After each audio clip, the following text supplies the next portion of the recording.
Oops. Sorry. So I'm talking about the impact of the current economic crisis on the way we think about climate change and the way we think about what actions we should be taking on climate change. Question I want to look at, a question which many people have posed in the last sort of 6 or 7 months is there a choice, is there a difficult choice between addressing the recession and dealing with the current economic crisis on the one hand and dealing with climate change on the other? There are essentially two perspectives one can take on this. One perspective is that climate certainly is a very important issue, but the crisis is overriding. And with the current economic crisis, we really can't afford to take any strong actions. We have to focus all of our attention on dealing with the current economic crisis. The alternative perspective is that the crisis is an opportunity.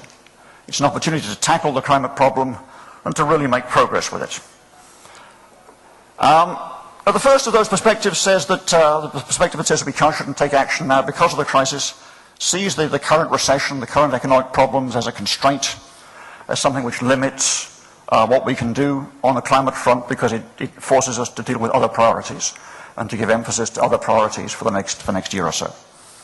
The second perspective, that the crisis is an opportunity, sees the current economic crisis as essentially a way of freeing resources from other uses, and also as an opportunity to invest in sort of radically new technologies that we need to solve the climate problem, the technologies, in fact, you've heard about in the other presentations here.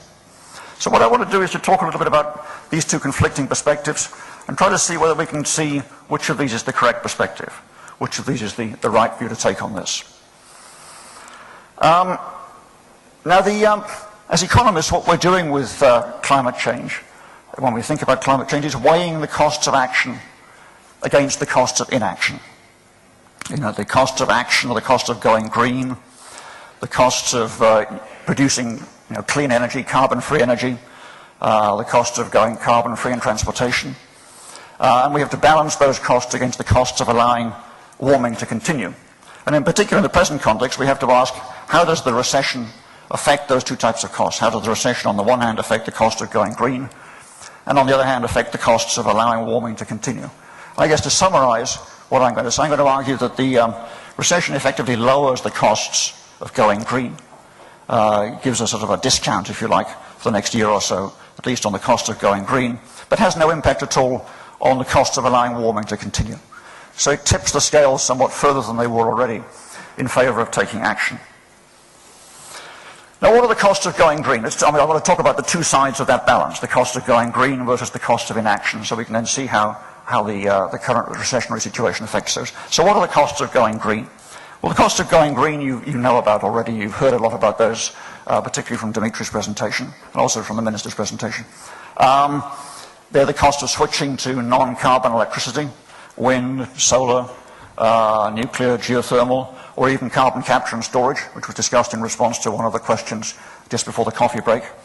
They're the cost of switching ground transportation from petrol to electricity or perhaps to biodiesel, something which is carbon neutral. And this requires obviously a big infrastructure in investment in the next few decades. But after that, the costs are low. I mean, one of the interesting things about the transition to low carbon forms of energy is that most of these forms of energy have very high fixed costs, which you have to pay up front, but rather low running costs.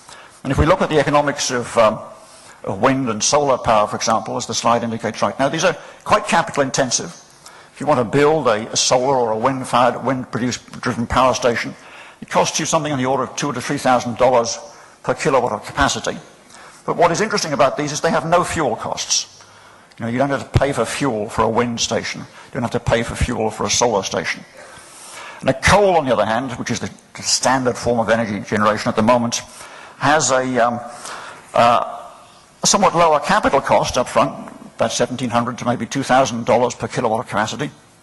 But of course it has huge ongoing fuel costs. So a big coal-fired power station can burn 15,000 tons of coal a day. And coal can cost about $100 a ton. At the moment, a little bit less than that, but a few years ago, coal prices were up to about $100 a ton, which means that a big coal-fired power station is spending $1 million a day on fuel. So there's a continuing stream of costs going a long way into the future associated with a coal-fired power station. If you build a coal-fired power station today, you're spending capital costs up front. It will operate for about 40 years. And for every day of those next 40 years, you'll be spending $1 million on providing fuel for that coal-fired power station. If you build a solar power station, you've got some upfront costs which are slightly higher, but there. So now, what's the audibility like? Can you hear me if I talk like this?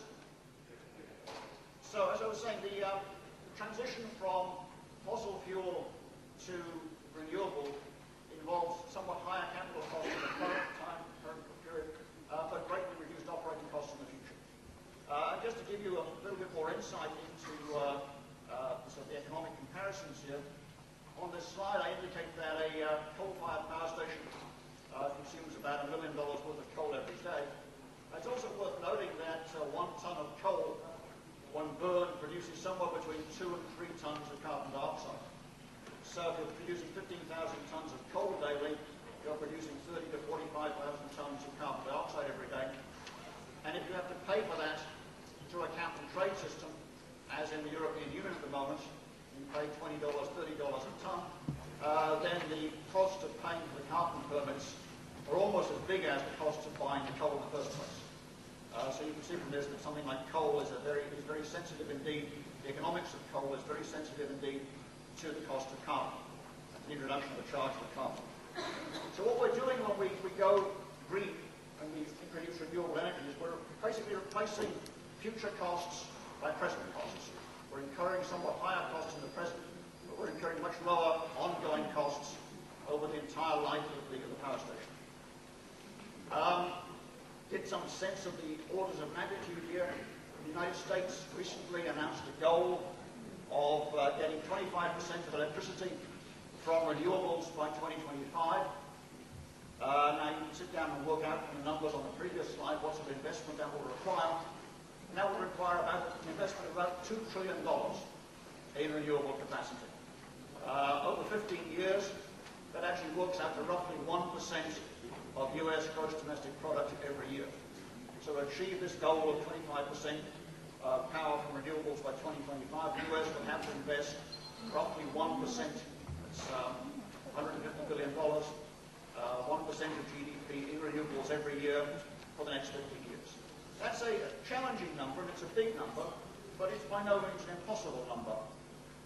It's something which we can just about imagine happening.